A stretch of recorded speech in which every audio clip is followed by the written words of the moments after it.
Moi, je m'appelle Hugo et je suis parti l'an dernier dans le cadre de ma troisième année de licence comptabilité contrôle à l'UQAM à Montréal. Déjà, c'est juste ce qu'il faut savoir par rapport au cours, c'est que, enfin, surtout la licence comptabilité contrôle, c'est que si derrière vous avez le projet de faire le master CCA, il n'y a que très peu de choix de mobilité possibles qui sont donc si je dis pas de bêtises, à Trois-Rivières et en Belgique à Louvain. Donc du coup, voilà, il faut vraiment être sûr de ne pas vouloir faire ce master derrière si vous voulez partir en échange ailleurs que dans ces destinations. Pour ce qui est du niveau scolaire, comme ce qui a été dit un peu avant, c'est surtout par rapport à Copenhague, c'est vraiment le système à l'américaine anglo-saxon.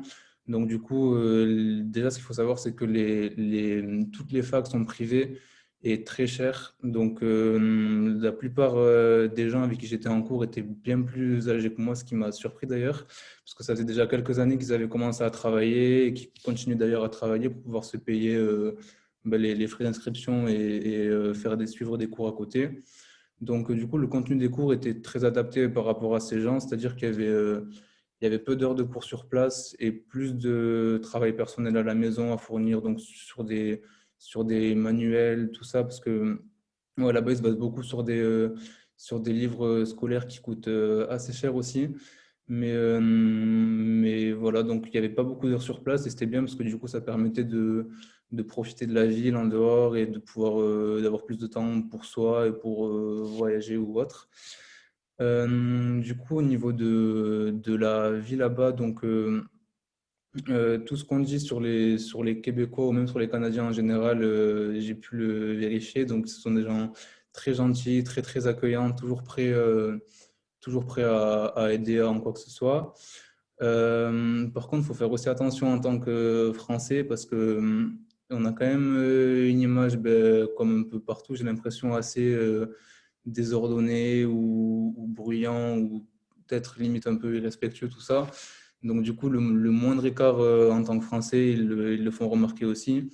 Par exemple, le truc principal, c'est que surtout dans les restaurants, les bars ou tout ça, les serveurs sont rémunérés comme aux États-Unis au pourboire et que du coup, c'est limite obligatoire je sais pas, après un repas ou quoi, laisser un pourboire de par exemple 15-20% sur ce qu'on a commandé. Et c'est vrai qu'on n'a pas forcément ce réflexe au début quand on vient d'arriver.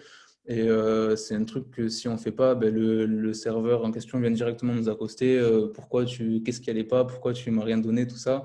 Et du coup, c'est vrai que c'est un peu gênant de se faire remarquer sur ça. Donc, si je peux vous donner ça comme conseil avant de partir, ça peut vous être utile, je pense.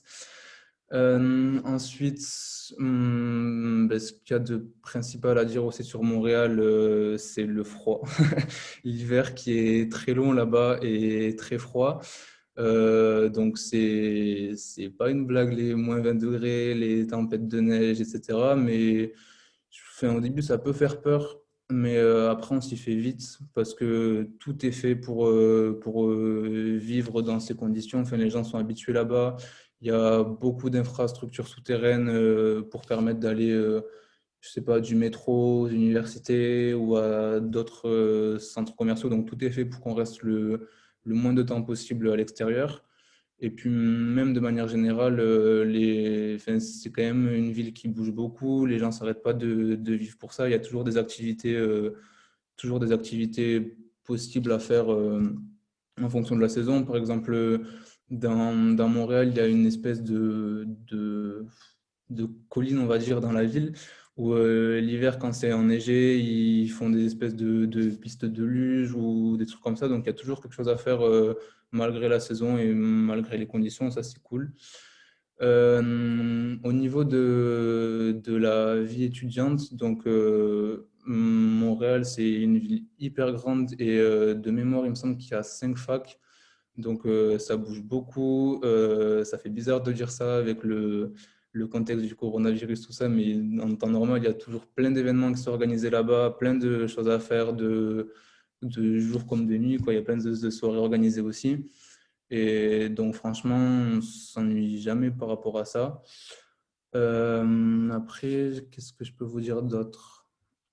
Donc oui, donc par rapport à la fac, il y a une organisation spécialement dédiée aux étudiants en échange à l'UQAM. Donc il y avait quoi? Je crois que le premier semestre, on était au moins bon, non, je vais pas dire de bêtises, je sais plus exactement les chiffres, donc je vais pas dire de bêtises, mais il y a plein d'étudiants en échange et du coup, il y a un grand groupe organisé, donc soit sur Facebook, sur WhatsApp, ou en tout cas, ils trouvent toujours un moyen de nous contacter pour nous mettre en relation au début les uns des autres, ben, parce que comme on est un peu loin de, enfin, ils savent qu'on est loin de chez nous, qu'on n'a pas nos repères, qu'on est tous un peu arrivés seuls de notre côté. Ils font tout dès le début pour nous intégrer, pour nous mettre en relation et surtout, ils sont très disponibles. Donc, ouais, pour ça, il y a zéro crainte à avoir. Ensuite, quoi d'autre? Hmm, ouais, donc si je peux vous parler un peu plus de la ville en général. Donc moi, ce qui m'a vraiment marqué, c'est le fait que ce soit vraiment le mode de vie avec la culture à l'américaine, c'est-à-dire que c'est les mêmes produits qu'on retrouve dans les magasins aux États-Unis, et puis même de manière générale, tout est démesuré avec ils font des shows pour tout et n'importe quoi, c'est tout le temps animé partout. Et pourtant, dans la même langue que nous, donc ça, c'est un gros avantage, c'est que ouais, je parle pas forcément bien anglais, donc j'avais pas trop de disponibilité pour partir, mais j'ai quand même pu être vachement dépaysé en allant là-bas, tout en me débrouillant facilement, vu que je parlais la même langue forcément. Et du coup, c'est ça que j'ai trouvé vraiment surprenant, c'est ce mélange en fait de tomber sur des gens qui parlent la même langue que moi, mais avec un mode de vie totalement différent. Donc voilà ce que je pouvais vous dire sur Montréal. Après, je reste disponible. Donc pareil, vous pouvez demander mon adresse mail ou autre à Déborah ou Laura et je suis disponible pour répondre à vos questions. Puis même, je crois que une amie à moi donc, qui était partie aussi avec moi l'année dernière à Montréal, pareil, qui s'appelle Claire, a réalisé une vidéo qui est disponible sur un sous-site de TSM dédié aux échanges et donc vous le trouverez dans la rubrique Voyage en Amérique du Nord. Voilà.